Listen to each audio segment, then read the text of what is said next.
let's talk about Chahal's partner in crime, in a sense, Kuldeep Yadav, because genuine bowler. We're not going to worry about his prowess with the bat. And we had so much chatter about Kuldeep before the last game. They picked up a couple of wickets apiece. And in the press conference, this is what Kuldeep had to say. Obviously, talking about them playing together, we asked the questions amongst ourselves. What did Kuldeep have to say? We played together after a really long time. It's the comfort and bond we share that probably helps us do well. We back each other and it shows on the field too. So that kind of answers that question.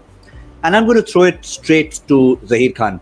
Zaheer, Kuldeep may be someone we've talked a lot about with issues on and off the field, mental issues, having that comfort of Chahal at the other end. What about any bowler? Yourself, for example, when you were in your playing days and maybe went through a bad spell, 5 overs for 40 runs, haven't taken a wicket, would you look at the other end? Would you look at your partner in crime and say, I need something from that end? Anyone who is following the game, knows exactly the value of partnerships. Be it batting partnerships or bowling partnerships. You'll hear that often. And what they mean usually is the fact which starts actually a day prior to the game, and depending on what format you're playing. But in the team meetings as well, we often speak about partnerships.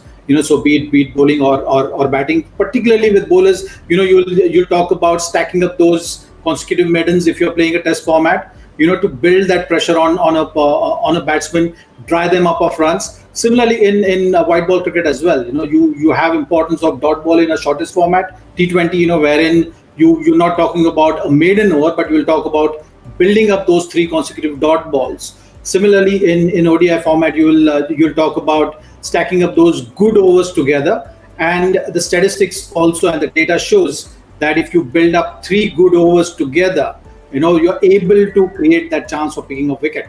So that is the technicality which starts way before the game is even started, because end of the day, it's a team game. So Kuldeep and Chahal is no exception to that. And the numbers show that they've been doing it consistently, even if they might not be knowing it clearly.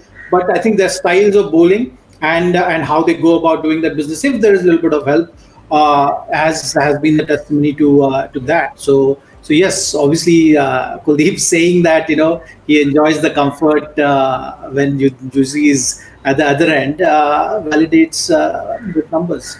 Actually, while on Kuldeep, Gautam, I'm looking at his numbers: 9 overs, 2 for 48 in a 50-over game. Most days you'll take that hands down because he conceded par runs and took 2 wickets. Most days you're happy. 9 overs, 2 for 48 is damn good. Did he bowl well as Kuldeep can? I mean, he produced that classic left-hander caught at slip wicket. But there were a couple of full tosses he got away with, a couple of short balls that he got away with. It could be that he's back after such a long time. He's a little hesitant. So I'm actually expecting, forget the figures, I'm expecting a little more control today from Kuldeep. And if he gets that control, I didn't see a lot of the wrong runs either that day. So I'm expecting a little more control from him, because I think he's now much more confident. He's looked at his own bowling figures, 2 for 48. Yes, man, I belong here. So that's what I'm expecting from him today.